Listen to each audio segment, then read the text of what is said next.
So on behalf of the EORTC melanoma group and our US and Latin American investigators, I'm going to present the data for the extended schedule escalated dose temozolomide versus dacarbazine in stage 4 melanoma.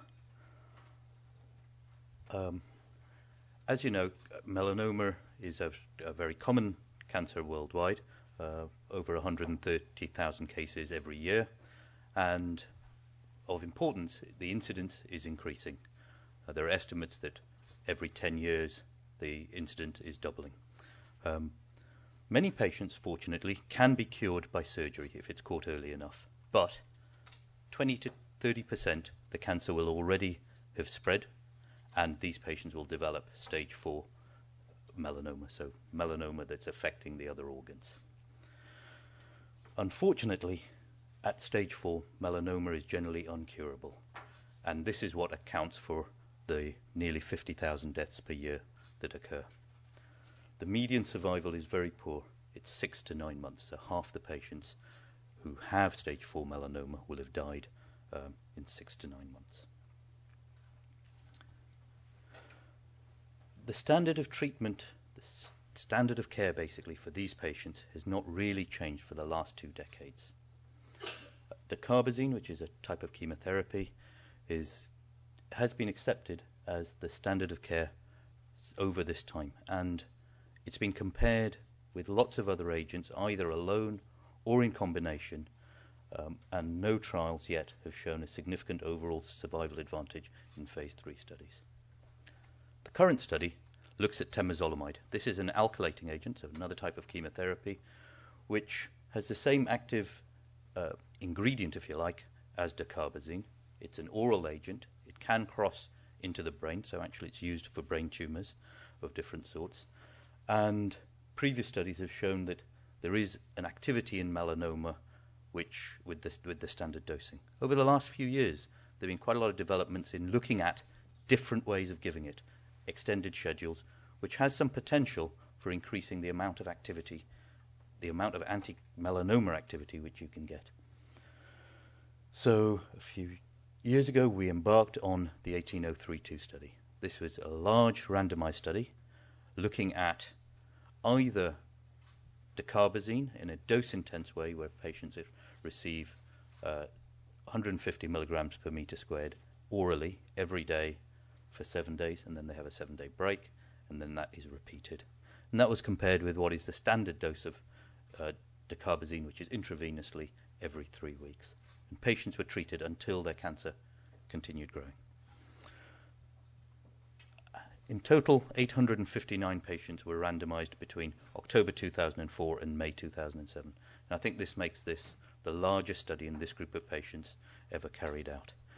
It also shows that this can be done for a cancer such as melanoma at stage 4. There were 90 centres. This was a large international collaboration. 56 from the EORTC, which is from Europe, and 34 from the USA and Latin America. I'm going to show you how effective this treatment was, and I'm going to show you 3 different measures of effectiveness which we've used. One was response, so in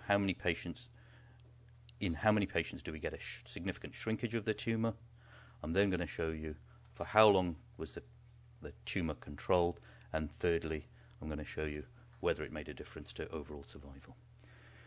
You can see in this graph that the complete remission rate was low, as we have seen previously with chemotherapies in this cancer. The partial response rate was a little bit higher in the temozolomide arm than the dacarbazine arm. The overall difference was 14.5% in the temozolomide arm and 9%, nearly 10% in the dacarbazine arm. So we did see a slight increase in the amount of patients who had a shrinkage of their cancer. However, when one looks at progression-free survival, so how long before patients' cancers grow to, there's actually no difference in the median progression-free survival. 2.3 months in the temozolomide arm and 2.1 one 7 months in the dacarbazine arm. And this is the type of progression-free survivals we've seen in previous phase 3 studies. If I then come to the primary endpoint of this study, which was survival, you can see from the graphs that there is no change in overall survival whether one is treated with dacarbazine at the standard dose or the extended dose temozolomide. In terms of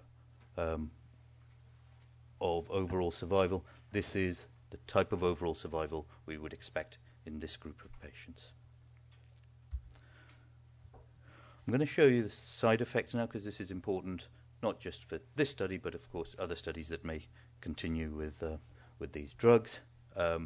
Essentially, they show that I'm showing you the grade 3 to 4 toxicities, which are the moderate and severe ones, about 30% in both arms, which is, again, what is expected.